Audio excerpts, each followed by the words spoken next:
Good evening, everybody. Can everyone hear? Can everyone see a little bit here? Yeah. Okay. We're going to go ahead and get started with the program. Thank you for all attending tonight. We've got, looks like almost 100 people here, and I think that's great. What I'd like to start off with, what we normally do is just go through the agenda briefly. We're going to have Jim Pieri, who is our board president. He's going to give us information on the overview and goal of this town hall meeting. Then we have Captain Del Toro. He's going to provide some information about what's really going on in the community as it relates to burglaries. And a lot of different updates. He's got some great information. And then we have James Garcia. James is with Securitas. He's Javier's boss, in case anyone wants to talk to him afterwards. Javier is out with COVID, unfortunately. So he wasn't able to make it tonight. Then after that, we have Al Pagnata, who is our chair of the Ad Hoc Safety Committee. He'll also be sharing some information with us. We usually start off with an SMA mission statement. Our mission is to preserve and enhance the quality of life and sense of community through efficient and effective management of the association, maintenance of its common areas, enforcement of rules and covenants, safety of its residents, and capital improvements that combine to preserve property values and provide the highest benefit and greatest good for the community and its residents. With that, I'd like to introduce our board. If you guys would just stand up when I introduce you. Jim Pieri, who's our board president. Justin Pagnata, who's our VP. Gary Cooper, he's our CFO. He's the guy with buttons all over me. Gene Hines is our secretary. And Lori Pearson, he's way in the back. He doesn't like to sit up front. He is our member at Lori. With that, I'd like to turn this over to Jim. Thank you, Joe. Good evening, everyone. As Joe said, I'm president of the SMA, which brings a little bit of responsibility to our community. But one of the things I wanted to emphasize tonight, what is the overall goal of the SMA? And that is to inform, educate, and listen to the concerns and suggestions of the community. That's really what our goals are as an SMA. We take these burglaries, any burglaries, and any attempted burglaries very seriously. And we continuously look at ways, how can we deal with it as a community? What can we do as your SMA to help with this situation? We've had meetings with the Ad Hoc Safety Committee, the SMA board. We've had emergency meetings to go over this issue particularly. We had input from Captain Del Toro, who will talk to you tonight, Officer Briggs, and Securitas. Currently, we're reviewing the safety options and the cost associated with them. It's very important. One of the things that we're proud of is to hold down our HOA fees every month. Oh, can't hear me? Can you hear me there? No? I'm sorry. Okay, so currently we're reviewing all the safety options and the costs associated with these options. But one thing you should all remember, Santa Luz is a vehicular restricted community, not a walking restricted community. We have public paths that the city of San Diego controls. In fact, they own it, don't they, Joe? So we can't stop someone from walking into Santa Luz. And then safety is everybody's responsibility, and we should not have a false sense of security. And then can we put this other? What we're trying to do here is to show, number one, we have 836 homes in Santa Luz. We have 2,200 acres of SMA and Gulf. 1,650 acres of city open space surrounding us. Just think of that. 1,650 acres is surrounding Santa Luz, not fenced. We have 8.9 miles around our internal perimeter. That's an overwhelming number if you really think about it. So as an individual homeowner, we have to be more aware. We have to look at what we can do to make our community safer. And can't really just turn to the SMA and say, hey, it's your responsibility. Because that isn't really what we do. It's really each of us' responsibility. So tonight, we're going to go into more detail, and then we'll open it up to questions. So Joe, thank you. Thank you, Jim. Next up is Captain Del Toro. I think if anyone's been here before, I think this is his third or fourth time that he's actually come to a town hall and shared information with us. He's going to share a lot more information because there are a lot of things happening within the entire area of San Diego, California, and really the United States at this point with what we're going through. What I'd like to do is have you hold off on asking any questions until he's done, because he's probably going to be answering most of those questions with his presentation. So if you would just hold off on that, and then we'll have a Q&A with him directly after that. Then we'll have James and then Alan, and we'll probably have everyone hold off after that for Q&A as well. Thank you very much. Captain? Thank you very much for having me. So I'll go over the slides. I've got some other ones that are going to get a little more specific as far as what's going on, but I'll cover the points here.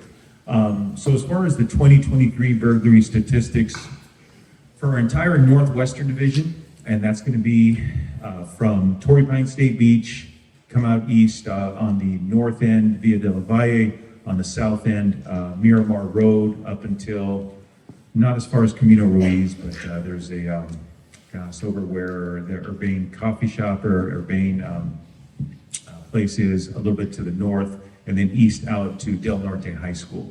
So for our total area, we've had 70 burglaries, which compared to the rest of the city is doing pretty good. Citywide burglaries, residential burglaries, a little over 3,200 burglaries. So we have 9 police divisions. We're one of them.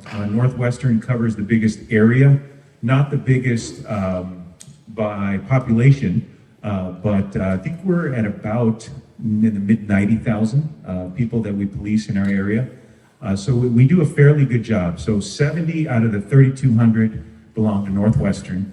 And then when we get a little closer, specifically to Santa Luz, you guys, and it's been within the last month, you've had 2 actual break-ins. One, 8185 Santa Luz Village Green, and I spoke to, I think, with Ms. Rhodes here. Unfortunately, the unfortunate experience. That was on Christmas Eve. Yours was a Christmas Eve one. And then the other one was sometime between the 22nd and the 26th. That's going to be down 8024 Entrada de Luz West was the other one. New Year's Eve, there was an attempt break-in, and that was right around 8 p.m. We were able to pinpoint the time. We got very grainy and not very good quality black and white video footage. These guys, we don't believe are going to be linked to the other 2, and I'll go over that in a little bit. This one was over at 14384 Garden Trail. That's going to be on the west side of the other side of the highway. They were spooked somehow. They tried to break in. They pried the camera, so we lost footage, but they weren't able to make entry into the house. So that was a success. So looking at those numbers, just kind of roughly rough statistics. The official statistics will be out. Sandag does those. This was through our own in-house crime analysis, so that's going to be the general numbers for our year here in our area. So we're actually doing pretty good. And the question has come up on how we compare to, we're in beat 937. And so 937 is going to be, let me see, that little corner right there where all the blue dots are, that's going to be 937. The ones on the upper right, on those blue little pins there, that's going to be the area up around the Del Norte High School. And then over here, those 3 ones on the far left are going to be our incidents here around the Santa Luz area, and there's one over by Black Mountain Park. Now, if you go over on the other side, I believe that's 92067, 92091, and the other one is 92067 over in the sheriff's area, Rancho Santa Fe, the other side of Fairbanks Ranch. By comparison, our beat here, we had 8 cases. They had a total of 20 over there on their end. So if you can go back to the last slide, that way I'll cover some of those, but that gives the general kind of like what we're looking at here in our areas. The methods are still the same. They're going in through the canyons, open spaces from the rear, not the main roadways. These guys here that did the attempt break-in on New Year's Eve, that's going to be different. Those who I don't think they're related. They use a different MO, but they stayed within that 3 to 8 p.m. time frame. 6 people in custody. This is a success story that we have, and I'll cover that in some of the later slides as well. Our partners on the sheriffs, they have 2 different cases. One is going to be from last Friday, I believe actually no, this is going to be Saturday on the 6th. And then we had another one that was about 3 weeks ago that was in custody. That was right over on the other side. It's going to be like 92067. They were taken into custody, and the method, the way we got lucky on those, or the sheriffs, the pursuit did come through our area. They were eventually taken into custody. On the one that happened in December, the neighbor called in and said, "Hey, there's somebody breaking in the house next door." People got there quick, K-9 units, officers, and then their helicopter was up in the air, and they weren't able to get away. So those were taken into custody. Verified Chilean. Then they were part of that group that does the same MO, breaking in through the back. They're in and out in maybe 15 minutes. They target the safes in the master bedrooms. So those guys are linked to cases up in the LA area and also back to Pennsylvania. And so it was interesting because we have so far a total of 12 cell phones. We're getting a lot of great pictures. I have one of them, we'll show you the suspects here in a little bit, but these guys are, there was a whole table full of several $100,000 in cash, tons of diamonds, jewelry, and watches and stuff, and they were bragging. So they got this off of their cell phone because they celebrate their victory. And that was in Pennsylvania, so we're in communication with them, comparing notes. So that is a success. Glendale, they were able to get 3 in custody of there. We had a big meeting on the 9th, which involved us, Carlsbad, detectives from Point Loma, La Jolla, us, and also from Orange County, and the sheriffs as far east as Poway, on all the ones to compare the ones that are linked. So we have connections with, actually, if you can go forward a couple slides, and then, okay, so, back up one. And then, so this gives you a layout also that gives you just to see how we do in beat 937, where the upper right, you see there's less dots up there. Most of them are going to be the rest right along the main thoroughfare. You've got the 56, a little bit north of that, you have Del Mar Heights Road. So these are all the burglaries for 2023 here in Northwestern Division. So you can see we're still faring very well compared to some of the other ones. Some of the higher end ones up there along San Dieguito Road, I would say those were probably some of the biggest losses there. I mean, several $100,000 worth of items in cash, but the same MO there, they were hidden safes. Go ahead and go one more slide. And so these are the ones that were taken into custody from the 6th. So again, 1948 hours, just before 8 p.m., these 2 verified Chilean nationals. So if you can see the slide just off to the right where you have the map of the U.S., lower right-hand corner, that's their start. And so they were tracked starting back in, let me see if this one has when. It actually goes back about a month. And that's their route all the way across the country. And that's because that's where the vehicle has been. Now, not all those places, some of those, there are verified burglaries during those areas that we were reaching out to those agencies.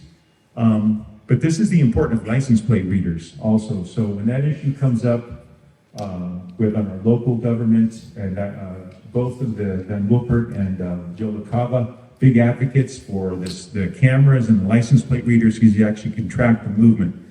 But these are the people that were in custody, and the way they were caught, this was out in the Escondido area, 2940 Gateway. These guys thought that the house was empty. They were interrupted by the residents. They called 911. There was no confrontation. There hasn't been on any of these involving the South Americans. So that's a good part. The closest that there's been to any confrontation, the one that occurred about 6 weeks ago over off of, I think it's Rancho Pacifica, San Diego Road. Again, 13,000 square foot home. They were interrupted. They threw their tool bag at the residence and ran off. That one, unfortunately, it would have been, they called 911 right away, would have been in custody. Rainy day, our helicopter was not up. That would have been perfect because they were so isolated away from any main road. Helicopter in the sky would have caught them, but unfortunately we didn't. So we'll have to give the last two victories to the sheriffs, which we're in communication with them. On this one, they got 2 out of the 3, but all verified Chilean nationals. And they're here on these visas, temporary visas up to 90 days. The scrutiny, and this is the sad part, that we don't have any kind of say, or we're not even allowed to work with the immigration authorities on that to compare notes and say, hey, this is our suspect group, who do you have crossing? It's not allowed anymore. So that's for the federal laws I'm hoping they swing back at some point, but that used to be a normal thing for us that we used to. I mean, it was a great tool, which I think it would be pretty easy to catch these guys. Just get a roster, everybody that's coming from Chile, and compare them to some of our stuff. But big victory that we have lately with these cases that we just have in custody. We have a ton of cell phones. We've got vehicles. They're also renting. And I wasn't familiar, there's a rental car system, Turo. They tend to do that. They change plates on the vehicles quite a bit. So the last one that we caught, or the one that was caught from 3 weeks ago, Nevada, the vehicle was actually a Nevada registered vehicle, but it had California plates. So, they do a lot of mixing and matches. So I've been assured by our local authorities here that the ordinance is passed. The city council went through this long back and forth on, are we going to get the cameras up? Are we going to get the license plate readers up? They're in the process. There's a few up, and hopefully that'll be up and running. I mean, license plate readers would be a game changer because, especially our area, there's only less than 10 or so ways in and out of our areas. I mean, once we got the time frame is always the same. We've got a list of plates. We're gonna have a list of suspects. We link them, especially to some of these rental agencies, and I think we'll be doing pretty good. A lot of interesting conversation. None of the suspects that we have in custody actually gave statements. They know enough to ask for a lawyer, so they didn't tell us anything. But interesting thing as far as what's been going on.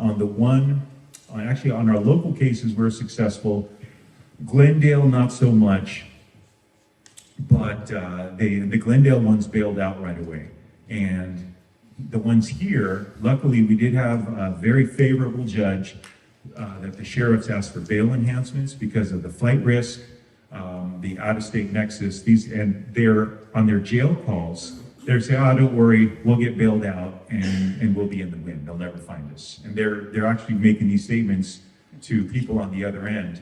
Well, the judges authorized the bail enhancements, which used to be $100,000 for a standard burglary. Whatever organization they're a part, they bail them out. Okay, 10,000 each, 10%, and then we never see them again. Well, we got bail enhancements on all of them, and for $1 million each. And so now they have to come up for $100,000 for each person. They're 10%. So we have that going. They're getting antsy because they're not used to being in custody this long. Normally they're out in the wind. So they're making a lot of just dumb statements, even though every 30 seconds or so it says you are being recorded.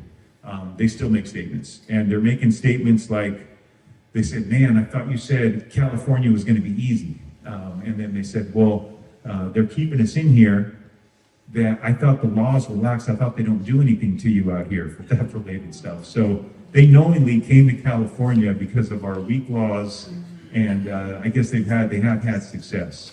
So that's the South American group. And I didn't get the slide in time, but just by comparison, to show you what else we have, here it is.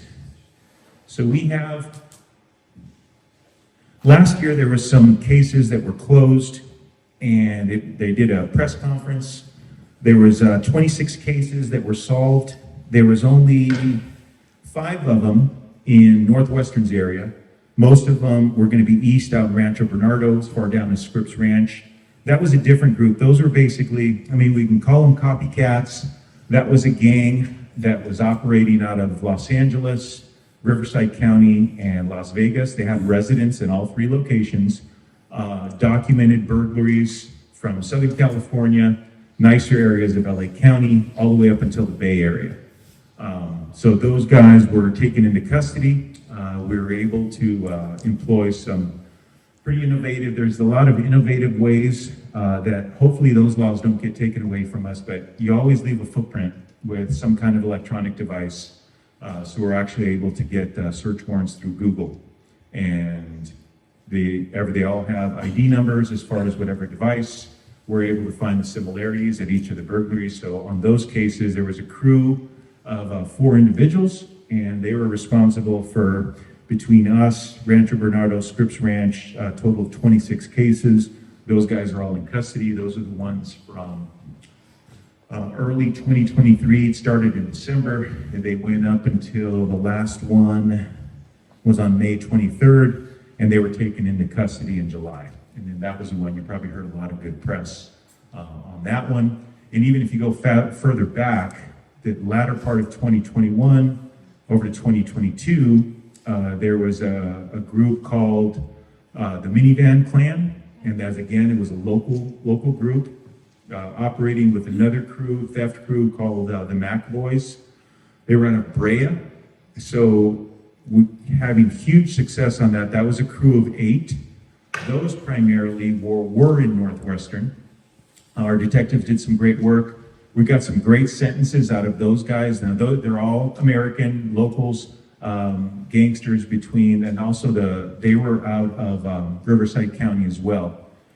The main guy ended up getting 65 years sentence. We had another guy, we got a 58-year sentence. But these guys, they were found guilty on a total of 42 cases. And those went all the way to the east side of Chula Vista. Carlsbad had a few, and then we had the bulk of them in our area. So there's a success there. They're still actually, the rest of them are taking the cases, some of the lesser participants. Those cases are going to trial later this month, February and March. And so some of the locals. So that's going to be our only crime problem up here, is going to be the high-end theft. They've had some success in the past, but lately we're hoping that the ones that the sheriffs have in custody are going to be the ones that are that we're targeting our area as well. I mean, possibly, and well, actually, yeah, they could be. Well, maybe the ones that were caught this weekend, they would have been free at the time of year. So we have a few tools to compare. So we got DNA, fingerprints. As far as somebody had asked earlier, well, how are they getting the property stolen?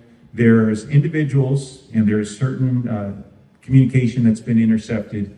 The minute that some of these burglaries take place, like within 30 minutes, there's photos being transmitted of the items that were taken, and they're going to a person who, that's FBI is handling that side of things. So we're hoping that we'll have some success there. So anyway, a lot of that's what's going on. And I know it's always terrible when you're the one that gets hit or your community is the one that gets hit. But by comparison, we're doing pretty good. And I know that's we definitely want to get zero. That's really, what we strive for. But that's the status of how we're looking here. Any questions? And I think that's all the slides I gave you. Did I give you any more? I think that was the last one, so. Yes, sir. I get into a safe in a master bedroom and out in 15 minutes. Well, what we've noticed, and I don't know the specifics of the most recent ones, but I would say that some of the safes, they may give the appearance, and I think we covered that. We had an expert, a safe expert, they give the appearance of being very secure, but they're not. Tools, and some of them are they get in there with pry tools, cutting devices. The consistent thing, they all have, like the one, we actually have some of their tools that they threw at the owner in the Rancho Pacific, and I think there was some relation to a resident here. Okay, that was a huge loss. Luckily, nobody was injured on that, but that's they threw the tools at them. So yeah, they're using tools, and it could be just a probability issue as far as them thinking, okay, because a lot of them, they seem to be, the safes are always in the master bedroom. I mean, could it make sense to maybe put the safe somewhere else in the house? It could be, since the MO is like, if they roll the odds, that they're being successful so far. But that's been the layout of our victims' homes. Yes, sir. Do they try to break in when nobody's there? Is that their MO? That's the goal. They always, on the ones where either they were surprised by the occupants or the neighbor saw them, they were under the impression that the house was empty. And how do they figure out the house is empty? What do they look for? Do you have any idea? Well, movement, they could be watching the house, not here, but the ones up in LA County. They were actually using, very low-level cameras that they set up. They found cameras in bushes. They have placed trackers on vehicles so that when they see movement, they say, hey, there's movement at this one. And there's definitely more to it. Like this group that went from Miami to here, they arrived in San Diego. They arrived in San Diego on the 6th. And then by that night, they were committing that burglary in Escondido. So either there is a network, there's a lot of them working together. There was, not on this investigation, but on others, there was a home in Palmdale. I know it was kind of like a flop house they were using, kind of rotating them in and out. There was another one in Brea that the trackers that we've had on their vehicles go there, so there's some common denominators. It's a network, and from the little bit of intel that we do have, they're kind of giving them the layout, fake documents, whatever they need back in Chile. They come out here, and so they're really rotating. They may even be assigned the location. Like one person's job could be the intel person, and then he says, okay, they're coming in from out of state, give them a location, they go do it, and then they're moving. They were on the move. That whole movement from Florida to San Diego took, about 2 weeks, as far as them. Does it do any good to leave a TV on or lights Yes. on if you're not going to be there? Anything, and I do have information flyers out here. That's one of them. Give the impression that you're home. Timers on lights, turning on and off TVs and stuff. Because if they think you're home, they always avoid conflict. They attack during those times where they feel that somebody's not there, or that they're on vacation. Holidays, we were hit pretty, not just this area, but there was a couple of other burglaries, different parts of Northwestern Division, where during the holidays, somebody will leave, they'll go to a party, place that's empty, and those are the ones that were getting hit. Do they monitor social networks? Someone said things on vacation these days. Yes, and that's covered there in the information thing as well. Yes, they do that. They also, we've had some release reports of, hey, these guys had a landscaping company logo on there, but never saw them get out of their car. So, they could be doing their homework that way. Some of the realtors' sites, to get a layout of the house, where's the master bedroom, things like that. What's that? Dogs? Yeah, I would say dogs would be a deterrent.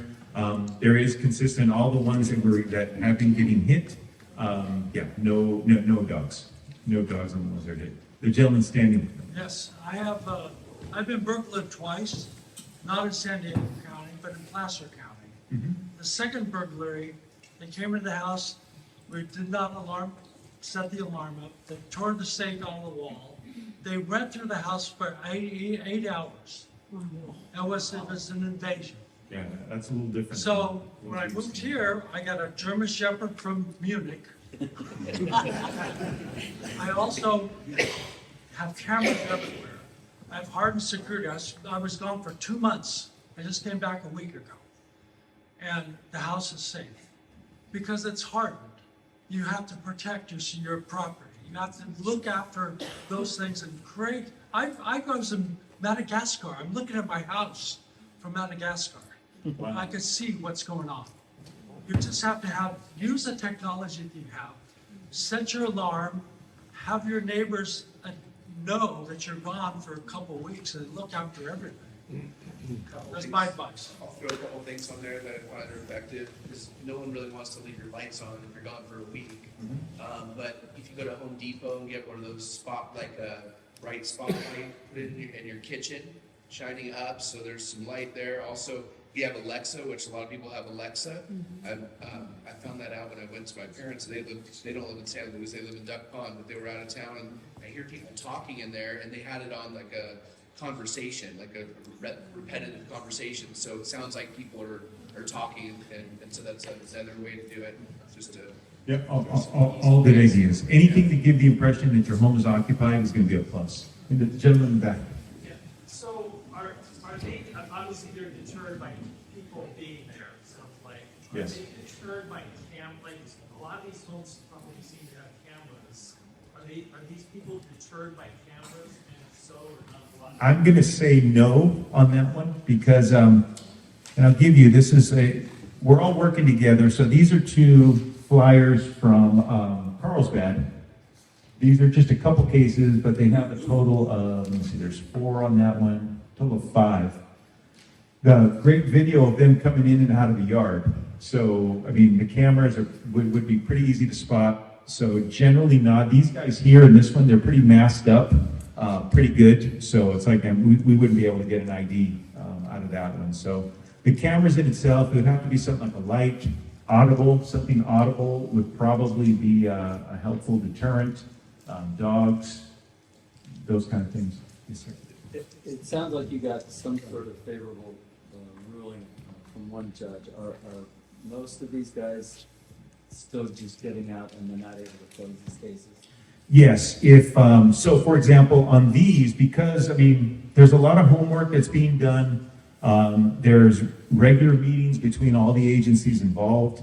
FBI is involved also, so it's pretty common knowledge. So these things here, call them a BOL, basically your be on the lookout notice. This goes out to the county, so countywide, so everybody is dialed in. So anything that has the appearance of that time between 5 and 9 p.m., backed up to an open area, targeting the safe, going in through the master bedroom kind of things, the same methodology of all the other ones. If it appears to be if it's got the trademarks of the South American group, yes, everybody is dialed in on bumping up, getting the bail enhancements. The judges are familiar with it, our prosecutors are familiar with it. But are they still in custody? Yes. Are they getting out? No, these are in custody. They will go to trial. At some point they will, because it's California and it's a property crime. So, but yes, at some point they will be getting out. They will, but you know, we're always going to be there presenting why these guys are a flight risk and why this needs to be an exception. So I would say, you know, as long as politically, you know, we get accused of targeting certain groups, I think we'll be okay. So far, I mean, I'll tell you what, this is a first for anybody to be in custody for 3 weeks on a burglary in California is huge. And we're able to, yeah, it's sad that we're celebrating something as small as that, but this is organized crime. It's organized crime. It's all across the country, especially the northeastern part of the United States. They're definitely getting hit pretty hard. Well, actually, all over. And it seems like they all have ties to either Chicago, Los Angeles, Miami.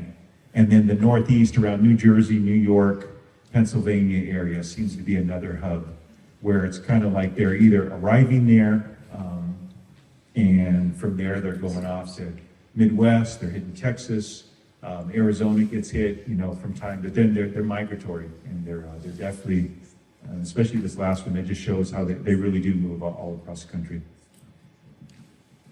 Yes, sir. First, thank you for your service, all You of bet. it. My question is, my father was the one in Ranch Pacifica, and he had a Bowie knife, and he tried stabbing him, and they pushed him away. My question is, if someone comes in my house and I'm armed, can I shoot them for being in the house, or the laws changed in California? Well, I will say that, okay, there's no answer that applies to everybody. So that's, everybody will be judged differently. I would be judged differently than somebody who's not in law enforcement versus their abilities. Your father was up in age, if I remember correctly. I would say for him, I'd say, hey, you know what, it's very reasonable-ish that if he were to be overtaken by those, the results would be deadly, which would warrant use of deadly force. Shooting somebody in the back as they're running out the door, and maybe not so much. But, it's what gets articulated, what you feel. Kids in the house is a factor. Are you by yourself? The number of suspects, all factors that will come into play. If you feel, Dr. Lope, articulate your life being in danger, of others protecting life is going to be paramount. So if you're ever in that situation, think of their intentions. I mean, they're coming into a house. You would think that's why you have residential burglary being first degree, commercial burglary being second degree, or a garage or anything being a lesser degree, because anytime you enter considered a hot prowl, that just bumps up, because you just don't know. I mean, how many liquor store robberies have gone bad? Why would the expectation be any different in your own home? So the odds are in your favor. As far as a favorable ruling, you're going to be judged by 12, hopefully reasonable individuals.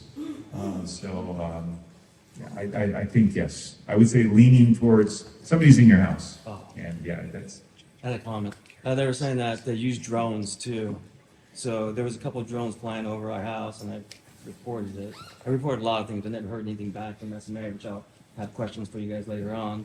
But that's another. If you see drones flying around, I'd be suspicious. Yes, yeah, that would warrant suspicion. And again, some of that stuff's covered here. Something that's something that's just suspicious. The regular 619-531-2000 is a suspicious activity. Crime in progress, that's a 911. Even if if you're outside of San Diego and say, hey, they're breaking into my house now, especially something like this, we definitely want to be on it. And you had a question. Did you show an increase like from 2022 to 2023 in this kind of residential crime? Was it significantly increased? No, it was small. Yeah, it was small. Like the difference between, we're talking like 32, citywide, 3,200 burglaries versus 3,300. Small. So, but it's roughly in the ballpark. Nothing dramatic. Yes, ma'am. Yes, I'm just curious if there are new types of safes that are available now because of all these thefts, and the do's and don'ts of what you should do as a homeowner. As far as safes go, well, I would say I'm not a safe expert, but I remember when I heard that gentleman talk last time, that might be a good business to be in, especially in some of these losses that are in safes are up to and 300,000, and we see a $900 safe guarding that, then that might not equate. So I would say maybe definitely invest in a good safe. And you would have to consult a safe expert for that. Yes, ma'am. What about alarms? If your alarm is on, it's armed, were they deterred by that? Yes, audible alarms that we've found that, yes, something that they can hear that would at least, you don't want the alarm that will trigger every time a coyote comes by. That might, bug your neighbors, but I would say that in the big scheme of things, yes, audible alarms, lights going on and off, something that would even say something to them, like you're being watched, I see you kind of thing, related to a motion sensor. I've seen those around the city. or glass breaks. So they went to my father's and broke the glass upstairs. Because the alarm doesn't go off. Right. The alarm was, It would go off when they break glass, and you don't have glass in, so they're just going through glass.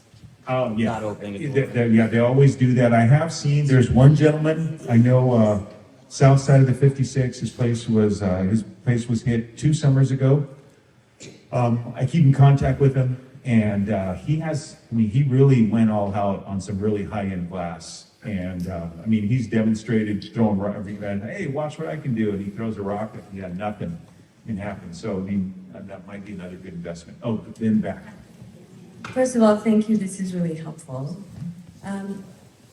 Wondering, is it helpful at all to hide safes? Or do they have a mechanism or way to find metal or find out where things are hidden? To our best observation of what we see, they're playing the game of probability. And I would say over 90% of all the homes that are hit, the safe is in the master bedroom closet. And it's always there. So it might be interesting if we can maybe switch that, because we have not seen, when they go and hit the house, we have not seen, if it's a ransack of the entire house, we would think, okay, not a South American group. They don't spend a lot of time in there. They're in there. The probability is that they get stuff. Now, there has been stuff that they've gone into safes and the safe's empty. Decoy safes, and you have your main one in a different part of the house and set up a dummy one in there so they can waste their time with a little note saying, nice try, maybe next time. That's Put it in Spanish.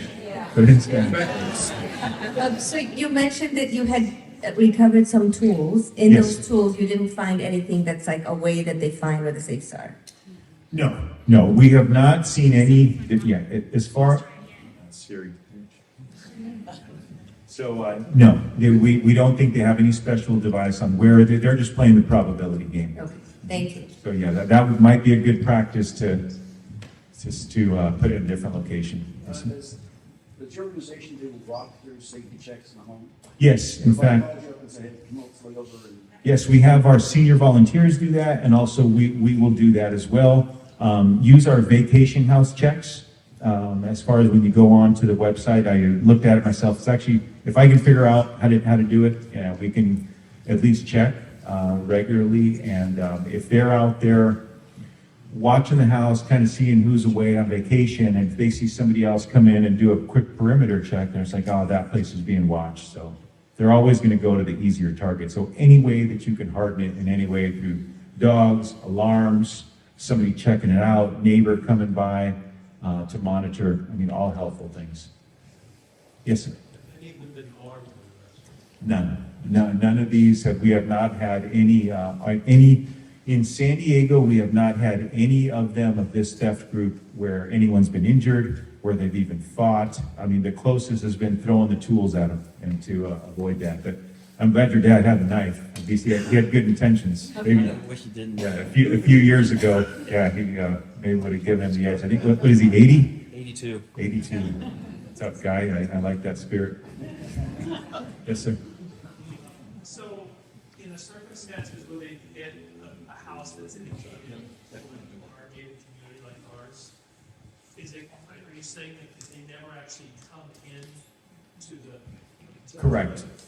None of the South American theft groups, which the most recent ones are, none of them come in, they don't use the roads. They always use trails. In this way, we think the golf course access was probably how they got in. So yeah, trails, open preserve areas, never through the roads, never through the gates. Yes. Is there any update on your patrols?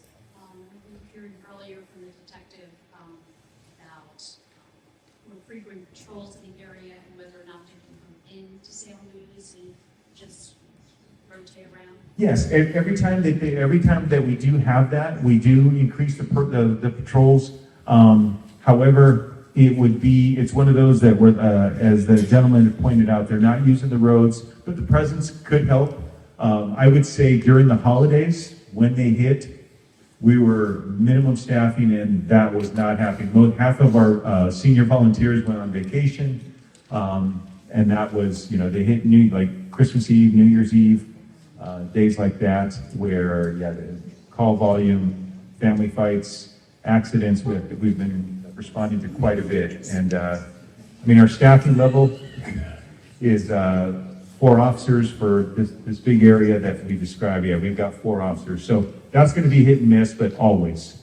When we got the first burglary, because we had a lull, we went throughout the whole summer, and nobody in the area was hit. And then we started November, there was 1, not this community. December, we got the 2 here, plus the attempt on New Year's Eve. So the patrols in this area have been stepped up. And so, and that's always, whether it's a commercial, wherever the crime is where I move my 4 officers. And it's not to the point where in the early spring, we doubled it. So what we did is we paid a ton of overtime from the hours they came in. I hired extra officers from 4 to 10 p.m. And so we went from 4 to 8 officers. That's when, and half of those were plainclothes. And we thought that deterred us, because when this crew, where we had the 26, only 5 were in our area. The 21 were in Rancho Bernardo, Scripps Ranch, areas outside of us. We think that our visibility, there's no way to quantify how many we prevented. I would say by just the sheer numbers on when you compare Santa Luz with other communities, who knows how many we have prevented by what we are doing. Your gate security here is very, very good. We have a great relationship with the security personnel. They have a lot of our officers' numbers. They exchange information. So you've got the force multiplier of us, the police, the volunteers, and the security that you have, and all you people in the room now that are looking at it, getting educated, and letting us know. And I would say that, the case from 3 weeks ago over in Rancho Santa Fe, again, that was just a heads-up neighbor that called and said, hey, something's going on at my neighbor's house. They're on vacation, and we were there. Both sheriffs were there on that one. Because we need to get it. Well, we'd have to have more crimes for us to catch up, but good for the sheriffs, and those may be the ones that did the ones over by the golf course. So it is possible. Yes, sir. Yep. It's a total sidebar here to this. Sure. You all do a great job with the limited resources that you have. Community del Sur is a speedway, and the amount of people that are running red lights on that, can anything be done about that? So it's funny you say, well, we're supposed to have 40 motorcycle units, traffic enforcement. We have 19, but we are getting an academy. We're promised 2 additional ones. So it's, but if it's an issue, and I would say when it comes down to speed right now, the priority is going to the schools. But if it is a speedway, it'll just be bouncing, right? It's whack-a-mole. Just one pops up. But if it's an issue, I'll send the one motor unit that we have now will soon be 3 at some point. So hopefully soon. Yes. I read some article about Newsom doing legislation to crack down on property crime. Is that BS?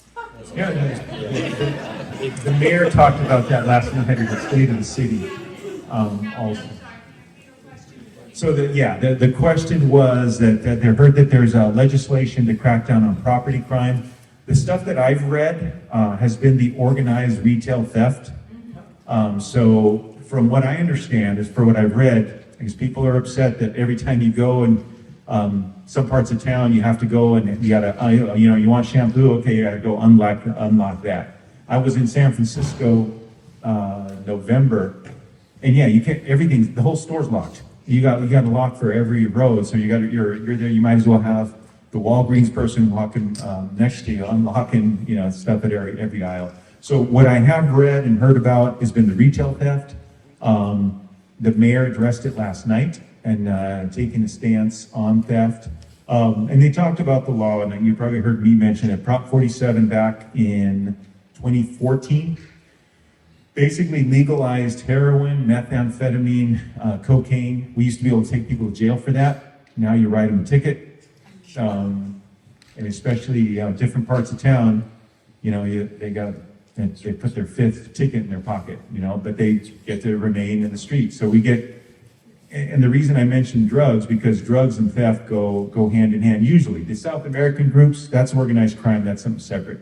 But your other thieves, like your copycat ones, the ones that try to pry open that camera on New Year's Eve, those are your low-level guys that I guarantee, yeah, they're doing stuff. And they're also, it lowered the penalties. We used to be able, if somebody had a petty theft with a prior, they just had to do 1 day in jail. That second one is now a felony. At one time, California, we were looked at as having these draconian rules as far as, like, we had the 3 strikes law, we had the gang enhancements, we had injunctions where if you're a habitual criminal and you commit crime, you're not allowed in that area. But you know what happened over the years, and yes, there is talk about it, but yes, there is. Yes, ma'am. With the current laws, what's the max that, like, there's 2 people that you have in custody now, what's the max that they can get, and would they be able to not come back? It did. So some of those individual, you know, and it's hard. I don't know what's going to happen to them once they serve their sentence and then they'll get sent back. You know, you would think that would be enough to send them back to Chile. I don't know. But as far as, so to give you an idea, I mentioned some very high sentences on 50 years to 60 years from that crew. Those are 40-something cases. So each case is going to be a lot less. So when you add them all together, that's why they're getting the big ones. But I would say these Chileans, depends on how many cases we can link them to. And I would say if these guys here, they're probably, if we can link them to a few organized crime type things, we could probably we're going to get some double-digit years on them. Yeah, these aren't your regular kids need money, you know, down and out person that's breaking into a house. You know, this is organized crime. So on these, I would say the sentences would be higher, but we'll see. We'll see how it goes. Those ones I mentioned were the main players. I got the 50 and 60. I'll report back at some point after these trials go on, because the remaining 5 that are taking their cases to trial, they're lesser participants, the driver, the one who took items to a pawn shop and stuff. Then, you know, we'll see what they get. Yes, sir? Yeah, it depends also on whether someone was home or not, whether it was a home invasion or just a burglary. Yeah, definitely a hot prom with somebody in the house is going to bump it up as far as the sentence goes. They really don't want someone to be home when they're doing it. Yeah, it's just because the possibility of there being a shooting, you know, probably to the suspect, hopefully. In your case, I mean, yeah, your father with the knife. Yeah, the probability of violence when someone goes into your home is just, yeah, it's really, luckily these guys are non-confrontational, but the potential really is there anytime they're going into a home. Yes, sir. Can you speak a little bit to the actual break-ins? Are they looking for an open door, or are they just likely to just bust a door up down? You know, on some of them, if they're given that opportunity, I have seen that where, yes, they're unsecured doors. So they're definitely going to take the path of least resistance. However, yeah, they're not really deterred by locked doors. They just smash that window and go right in. And what kind of tools did they find in that tool bag? They're cutting tools, stuff that pry bars, little basic hammers, screwdrivers, stuff that, you know, they can get in the safe, like a sawzall type with a small sawzall, hardened blades. That, you know, it depends. They're pretty good at evaluating what they need to get in there. And some we've actually seen cut, or some they're actually just pried open a little bit, and they'll take the cutters and they'll cut the throws that actually that come out of the door and into the safe itself. If they can cut those, I've seen those with the sawzalls and the hardened blades to cut right through those. So unless you have a really good safe with hardened steel in there that's going to, you know, not be penetrable by those blades, they're maybe going to get in. And some of them have different locking devices. Would it help to have a door that needs a code to get in rather than a key, or does that not matter? You know, I can't speak to what's better, key versus code. You know, yeah, you'd have to talk to an expert, you know, on that. Yes, sir. So when they're breaking in and they're leaving, they're going through the backyard again? They're coming back the same way. It's like half a mile. Yes, they're out half a mile away, because generally, you figured if a successful night for them, nobody's home, they're going in undetected. I mean, somebody could be walking around, you know, our area here, we wouldn't know. They're going to walk away. I remember The last one that we had here, yeah, it seemed like there was at that park, and there was vehicles at that park, came in, and then they probably walked over the canyon, could have been parked right there. These ones here that the sheriff's caught, their vehicles were a few blocks away, right along trails. We have been getting some suspicious calls over around, I think that's Derby Downs, which is the street that butts up to Pacifica. And we actually been getting a few because we're putting it out on Nextdoor for that area. They're actually calling and say, hey, this vehicle's out here parked, and you know they went somewhere. I just don't know where they went. I mean, could be hiking. Somebody that's hiking in non-hiking clothes, we definitely we're asking, you know, for people to call that in. Yeah, those are all things we're looking for. When you mentioned next door, I've seen a number of times these pictures of people who are casing like the street. You see the vehicle following them along as they take pictures of these houses. What do you do when you catch? Do you run over and try and see what they're doing? Oh yeah, most definitely. It would warrant an inquiry into, hey, what are you doing? You know, sometimes we'll, and again, the more skilled officers would be better to justify the detention, because you know they say they live in the area, but they're not familiar with the streets. They don't know the exact address, or they're way off, or there's no reason. Like I tell our officers now, we have a very young crew, but somebody that run a plate, you know, you saw what our you know, you got somebody at the 7-Eleven speaking Spanish, and there's a little bit, they like Puma quite a bit, and there's a lot of like the brands that you wouldn't normally find from somebody here. They look kind of like a European look to them. Speaking Spanish, you run the plate, it comes back out of the area, out of state plates. You know, you go and strike conversation, they don't really have an answer for why they're in the area, what brings you around here. That doesn't make, okay, now you got a detention, you know, and that's gonna, now we can, you know, what we'll do is ID and stuff, a lot of fake IDs. There are a lot of fake IDs among the group. We've also found that primarily they're Chilean, but we have found a fair share of Puerto Rican and Colombian and Venezuelan as well. All right, and I'll stick around in case there's questions. I can take them offline as well. Really appreciate it. He's always a great resource for us. I mean, we talk on a regular basis. Officer Briggs, also our safety officer in his department, is also really great. We really appreciate everything that they do. He did recommend last year, he was the one that recommended that we get flock cameras. And we've got the flock cameras that capture all of the license plates that come into the community at every single gate. We are tied into the sheriff's department, and once the city of San Diego gets their stuff together, then we will also be sharing that information back and forth with San Diego PD. So that's really worked out well for us too. Yeah, the way that's going to work, so all the flock cameras that are out there, our contract, we have our own. We're supposed to get 500 by the spring around the city. We'll have access to those, and anybody else, and there's a lot of flock cameras in the area. That's who we have the contract with, is we'll have access to those as well. So that is going to be huge. Yeah, that's great.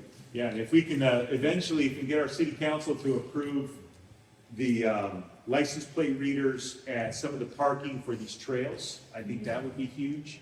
Like over there where your father was hit, there's only certain accesses into that canyon.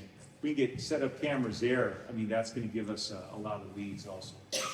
But again, we got to get it through council because they want to make sure we're not, you know, spying on people for fun and things like that. Are these guys that are determined by drones, perchance? Could be. It is possible. We haven't, and again, that's something else that, believe me, there's many communities, especially in this area, that would, hey, we'll buy you drones. But our surveillance ordinance does not permit drone surveillance. It's a big deal. Somebody asked about safes earlier. Corey, I think everyone knows Corey back here. So Corey is going to take that upon herself. She's going to be having some workshops coming up as a result of things that have been going on. So part of the workshops will be, we do have one member who is an expert with safes, and we'll be going over that kind of information, and we'll also provide people free, hey, let me come over to your house, where do you think you ought to put a safe? You know, what are you trying to secure? You know, if you have $1 million, don't get a $500 safe, you know, because that is happening even within this community. So we'll be doing some of those things, as well as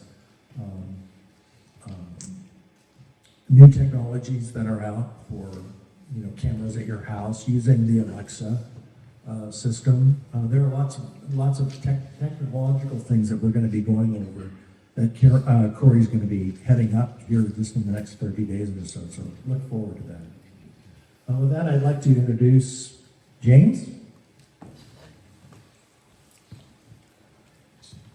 So James is Javier's boss. I think everyone knows Javier by now.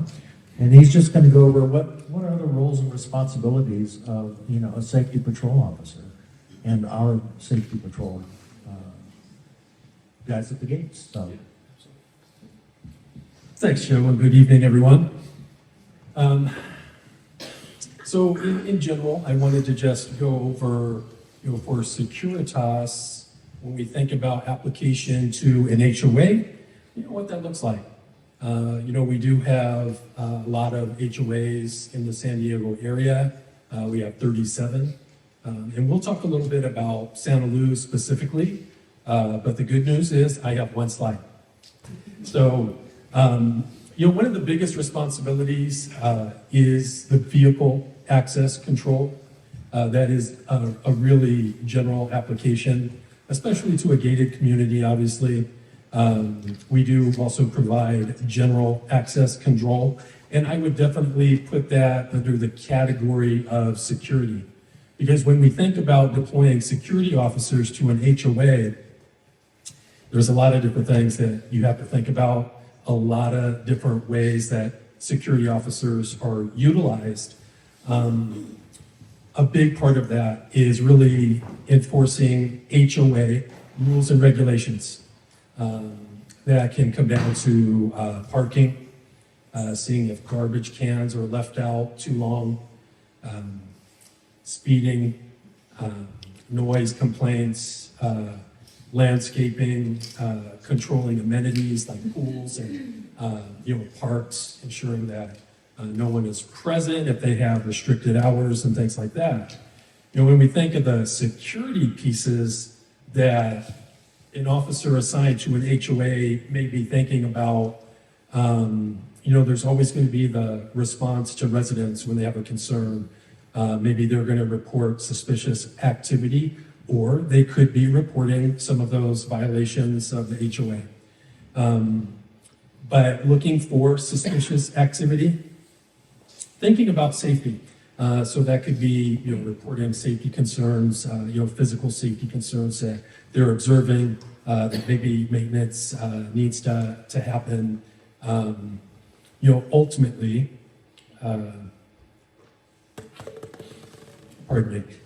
ultimately, you know, security, having them on the property of an HOA, the biggest piece that will deliver results, especially when we're thinking about, you know, deterring crime. But that's the word that I want to think about is deterrence. I mean, ultimately, we want to have a presence. We want to be visible. We want people to encounter security officers and therefore serve as a major deterrent to crime.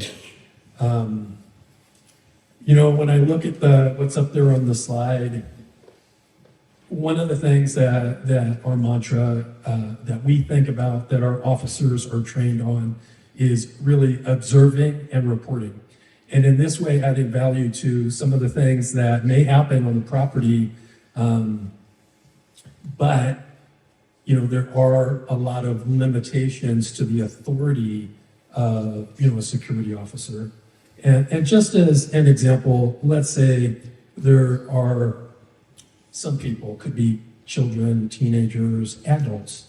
Let's say they're setting off fireworks. You know, our officers, if it's reported or if we observe it, we're going to intervene. We're going to ask for compliance. We're going to create a conversation and ask that that behavior is stopped, right?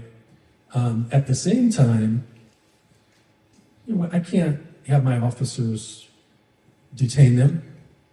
I can't make them comply to any questions that we ask. I can't confiscate anything from anyone. You know, those are beyond the limits of what a security officer can do. But I think observing and reporting, you know, the information that is gathered often assists and helps, you know, resolve crimes. Maybe it's the retrieval of stolen property. Maybe it is an arrest. I think some of the burglaries that we've dealt with here, specifically in Santa Luz, just because of the way they operate, it has been difficult for security to play a role specifically in getting information. If they were driving in, that would be a benefit to obtaining additional information. But one of the things that I would also note that in general, you know, there's really consistent application, you know, throughout what we do. You know, all security officers go through specific training. Now, their duties do change from assignment to assignment, or what we call posts, but generally speaking, they all operate in a very similar way. You know, one of the things that sometimes people think about is, well, let's get some armed security to improve our safety and what's going on in the community. And that's absolutely something that has been brought up to me in other situations, and something that I absolutely discourage. I don't think an armed officer in an HOA adds any benefit. Number one, does increase liability. Number two, it's just not an appropriate venue for an armed security officer. Again, just as an example, an armed security officer, they can't draw their weapon to prevent a property crime. So in case of like these burglaries, if they were to even encounter, you know, burglary in action, they really can't draw their weapon unless, you know, it comes down to a question of lives being endangered, even their own. But in general, armed security, not a good idea in an HOA. So, you know, the life of a security officer, as I mentioned, is really, when you think about an officer at the gate, they're really locked down, and ultimately that's really what they can provide is access control. Here at Santa Luz, it is a little different because at the gates, they do serve as an additional communication hub where they can send out, you know, a patrol, a rover, to go and address a concern by a resident or a situation. But in 2003, you can see some of the statistics. If you can, I'm going to read some of them. But, you know, 1.1 million cars entering the community. That's tremendous volume. Issuing over 87,000 passes to guests, visitors, vendors, and visitors. Performing multiple daily exterior deterrent patrols from the edge of Fairbanks Ranch to Black Mountain Park on Carmel Valley Road. I think, again, that serves as a major deterrent. Just seeing our vehicles out there and allowing us to report maybe some suspicious activity that we can observe outside of the HOA. We are also doing the vacation checks. And again, that's something that when asked to, you know, we perform that. And I think, you know, you marry that with some of the volunteer staff that the police officers have. You know, we have additional checks during a day or during a week. Could be very helpful. Responded to 167 suspicious activity calls over the year. Provided assistance to 73 situations, including medical and alarm responses. Responded to 86 neighbor complaints, for noises, dogs barking, etc. Removed 46 snakes. That's a fun one. When we're doing patrols, and sometimes even at the gatehouses, we do generate what we call incident reports when, we have to report something for whatever reason. Total incident reports, over 3,000. And those go to Securitas and, to me, to the Securitas office. And, those are definitely things that management have to investigate and follow up on in many cases, not all cases, but that is something that, whether it's management here or Javier or myself or others in my San Diego office, we do have to do investigations. So, that's a bit about Securitas and the officers assigned here and kind of what their roles and responsibilities are, and some generalities. So, but a lot of great stats there, a lot of things always going on. So, yes, sir. Specific to vacation house checks, my understanding is that vacation house checks in the community, inside the community, are done by Securitas officers. RSVP is not doing vacation house checks in San Luis. Is that correct? That's not correct. Okay, thank you. They can do both. All right. I think our security guys overall do a great job. You've got some really good people. However, I think there's situations, just the other night, for example, my neighbor and I noticed that there was a couple different cars, trucks sitting outside some homes. And when we called the North Gate, they had no record of that. They said, no, we thought maybe they were SDG&E, but they're not. And so we ended up walking over and talking to the people and found that they were doing fiber optics, okay? But the fact that Northgate security didn't know that they were there or had no record of them entering because they had no passes and that they're not under a transponder, is somewhat concerning. Yeah, that's understandable. That's something that I don't have any personal knowledge of. I don't know who the officer was or what the situation was. We could look back and maybe that officer failed to note that, yes, those vehicles were recorded somehow. I don't know. I guess at the end of the day, when I think about the volume of cars that do enter and being able to perform and execute at 100%, let's say, some vehicles did enter and they were not recorded, ultimately, were they actually authorized? So that percentage starts to shrink. Did the vehicle, was it involved in some sort of criminal activity? That percentage is going to shrink way down. So, I would always suggest, like, if there are concerns like that, they're brought forward to SMA so that we can do a proper investigation and find out exactly what happened. Yeah, those were our vendors putting in fiber optic system, so they were recorded. The guy at the gate may not have realized that all that is recorded, and we knew exactly who was here. So then why wouldn't they know? Maybe whoever he talked to wasn't quite getting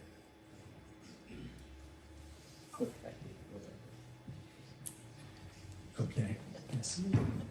When we moved in about 10, 11 years ago, I think this was before Securitas, there was routine drives through the neighborhood. I don't know how much deterrence that provides, but it sure felt good to us. Folks you don't do that. I don't think Securitas does that.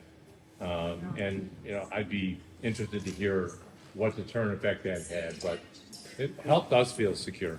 Yeah. Well, they do that. So we do have. I haven't seen them on our street in years.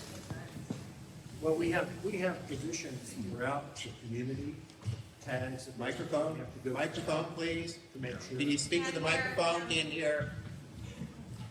Yeah, I'm talking, we do, the security officers do have, there are tags put throughout the community, and they are required to go to each one of those areas so that they can cover every area within the community. So we do get record of that. If anyone wants to come by and take a look at where they're at, or how often they look at them, please come in and do that. Is a tag something that? There are tags that they have to do with their phone, and it gets recorded I see, into. I see. Is there a tag on Illuminato? Because I haven't seen one in the longest time. I can't tell you exactly where they're at, but we do have an exact location of each one. Has there been any consideration in putting an officer back at Southgate during the evening instead of having it closed? There has been consideration for that. It seems like that was such a good, like, just talking about how it's a good deterrent to have officers seeing that, like, with everything going on, it would be nice as a community just to know. Well, I think the board is looking at that. I can't tell you whether they'll be doing that or not, but I know that that's one of the items that the board's looking at. So I have two questions. One, probably about a month ago, right after my father was driving home, probably about 20 minutes out, 15 minutes out, on the phone with my wife. Camera comes up, guy walking towards the side of the yard, orange shirt, tattooed all the way up to his neck. So curiosity, big stick. I'm like, let me call the guard real quick, go lock the doors. Called the guards, reported it. Can you please send someone up to my wife? And by the time I get home, I was able to look and find out the guy walked through my neighbor's yard. Went to my neighbors, explained to him. Nobody ever came up to the house, which is kind of sad. But went to the neighbor, and he came out, and then all of a sudden the guy with the orange shirt came out. He was actually two guys, two different trucks doing what's it called, pest control. Oh. So I went back to the guardhouse, told him what it was. Okay. I never had anybody go up and, yeah. He Well, was, if you ever have that, please just let us know again. We'll come take a look. We'll research it. About lighting, we live in a very dark neighborhood. Yes. And that's very, the criminal things like that. It's a dark sky community Is that through just the community or like the city or? for the entire community. It's one of the. Just at Santa Luz? At Santa Luz, it's a requirement of Santa Luz. so we're just trying to see if we can get the cameras with the motion lights that turn on. You can do that. We were told not. And then we had to take them down. If, as long as they're shielded, we absolutely will approve those. So what we were having problems with before, we were having problems with people putting up big spotlights focused out to all their neighbors, and we were getting tons of complaints. So if you want to do something and they're shielded, come by and we'll work with you. It's not that big a deal.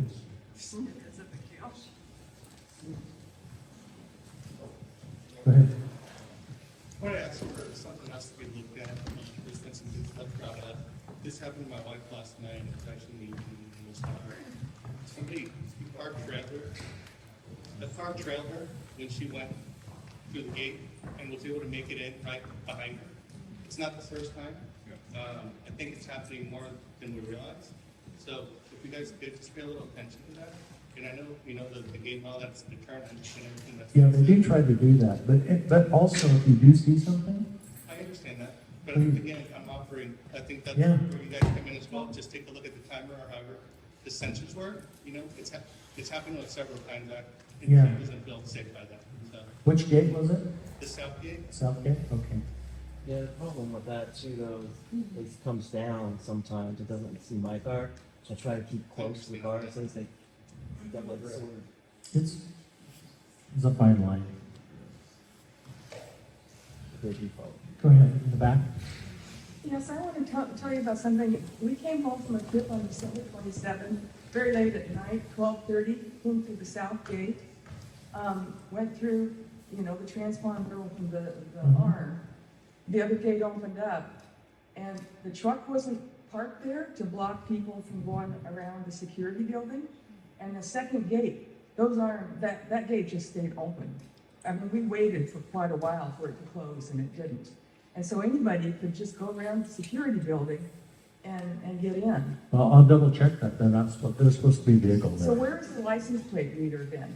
If something like that is, if people have figured out they can just go around the security building if the gate's open. At every and single there's no gate, kids at out every there. single gate, you can see a camera as you come in. But if it, would it capture a license? It captures If every, they went around the building it and captures only, every single license plate that comes through that area.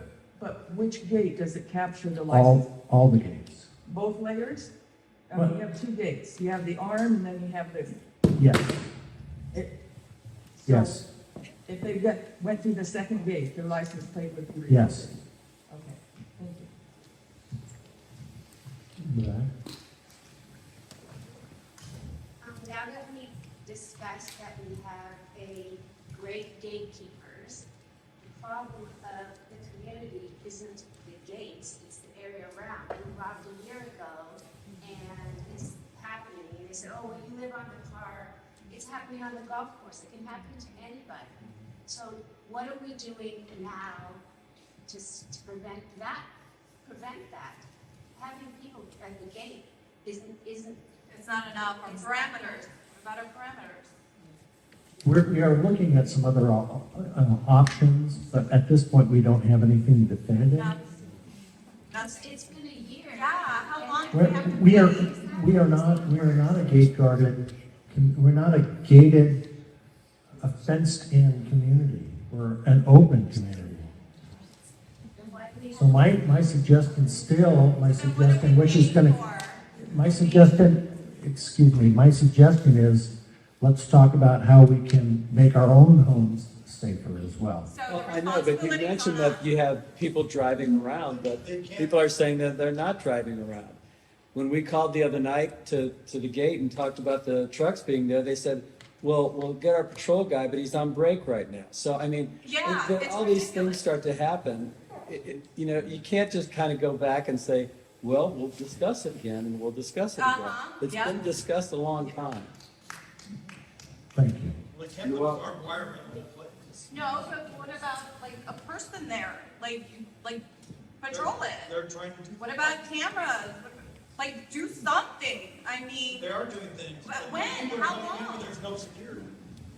Ridiculous. So we're gonna go on to the next part of the program, if that's okay. Ellen? Yeah. The next thing.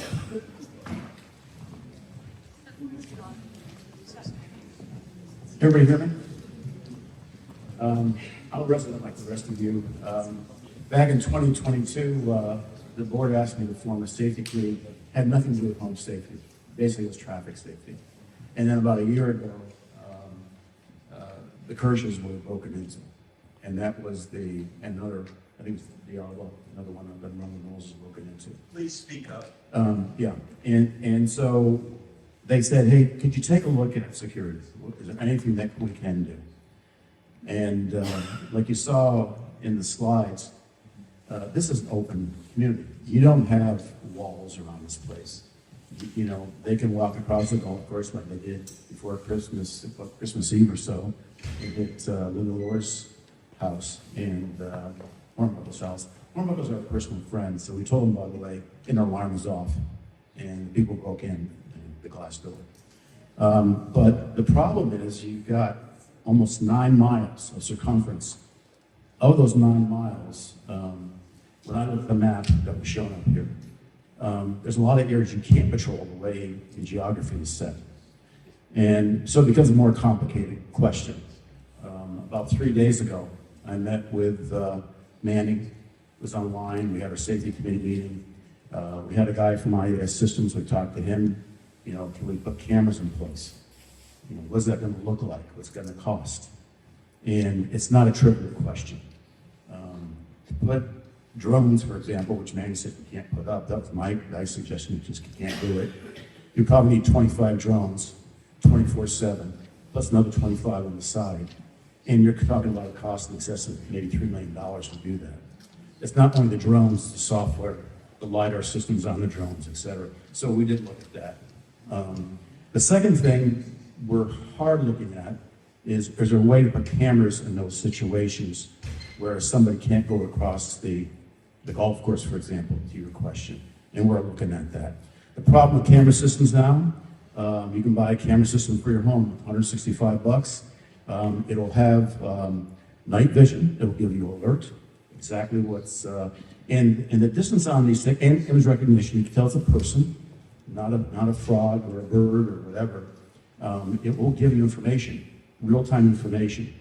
My wife directed me when the Kirsch's home was broken into, Alan, you gotta do something. The first thing I did is put a Nest doorbell in, and I put 2 Nest camera spotlight systems in my backyard. 24/7, anywhere in the world, I can see what's going on. I can talk to the person in my backyard. And Corey's gonna set up workshops. You can set up the Nest system, Alexa. If glass is broken, if somebody enters your home, et cetera, et cetera. But the camera systems today, if I went out and spent money on the camera systems, you're looking at military-grade camera systems in excess of $100,000. And you're talking about probably 30 cameras to cover this area, not including the software development to tie these systems in.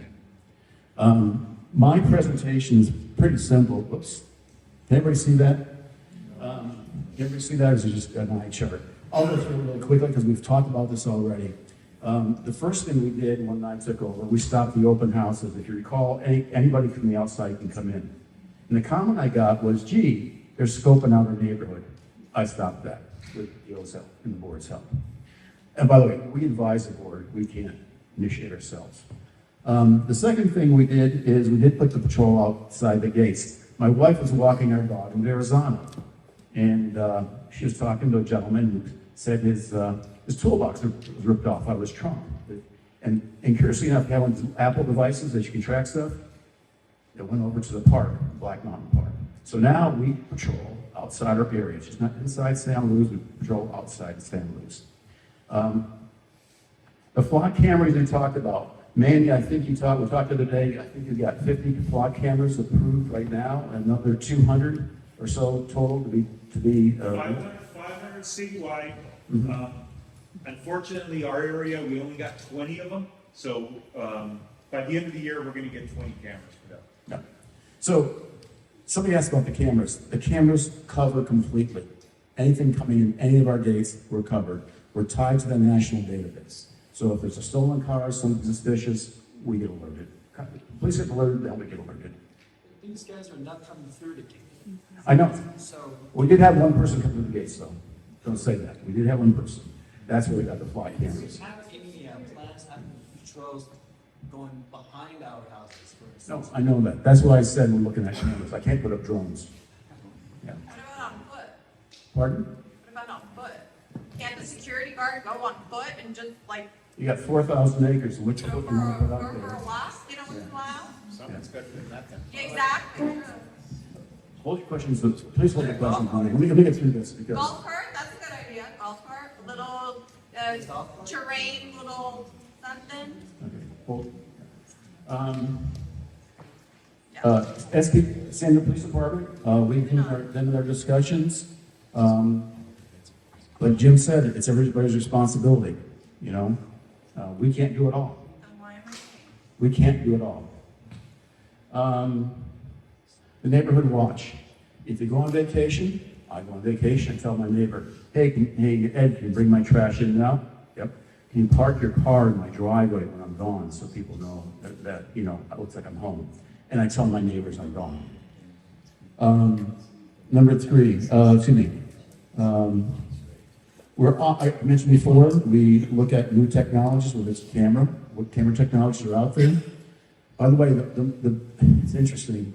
I had Joe throw that in there. The biggest deterrent is sheep. We got the sheep and goats out there. We got 2 dogs, about 150 pounds, another sheep herding dog. You can't electrified fence.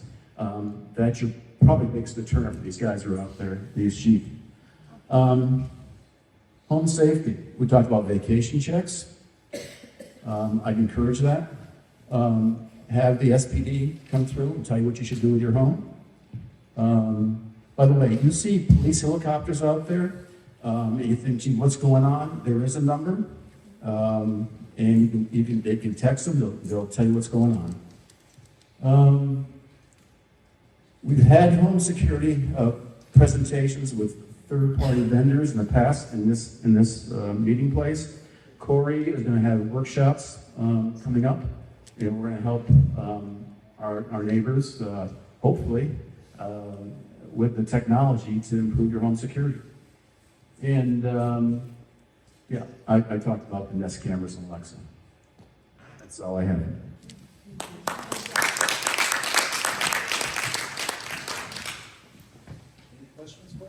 Any questions? One question. When we do call the gate and they don't respond, who do we go to have that issue resolved? Yeah, thank you. They're not responding right away. I've called the gate a couple of times on cars in my neighborhood, because I'm on San Luis East, we got broken into. And I've called about cars before sitting there for days and days, and they say they're gonna come and do something, the car's still sitting there after I've called. If they don't respond right away, call our office. Okay. Thank you. Just call our office. Oh. Okay, that's just, I just wanted to know. Gary? You might want to mention what it costs to staff that south gate. And what we deferred by not staffing that south gate, in fact, they don't use cars. You might want to just mention that. Well, I mean, if you like, I mean, right now, we don't do the south gate. We were averaging during that period of time between 10 o'clock at night and 6 in the morning. We were averaging between 2 and 3 people a night that would actually come to that gate, other than residents. So when it was closed, the decision with the board previously was to not open that up, and it was at a cost of $88,000 per year for that one, particular 8-hour period. Pretty much anytime we add anything, just for general information, anytime we add a person or a shift, you're looking at, roughly a minimum of 80,000, and if we have a vehicle attached to it, it's 100,000 a year. What's that mean to you? It's, it's $10 or $12 extra a month for each home. That's that's how we look at it. Yes, sir. Question. So, I appreciated all these slides and stuff, but how soon do you think you're going to give us an update on how you're going to implement all these, or the things like the questions that people have been asking through this meeting? Well, just along the way, we hope that people will read the e-blast that we send out. We add things to newsletters and our website, and we're not getting enough people actually going in and reading that stuff. So, I mean, that's one of the big things, is how do we communicate that? Read. What about effort? I want to see effort. If you expect us to read, I expect effort from you. Effort. We do our best to do that. Thank you. Come on. Anybody else have any questions? Well, thank you for your time. Thank you. Please watch out for your neighbors. I mean, that really is a big one for us. Thank you. Well, it was nice meeting you.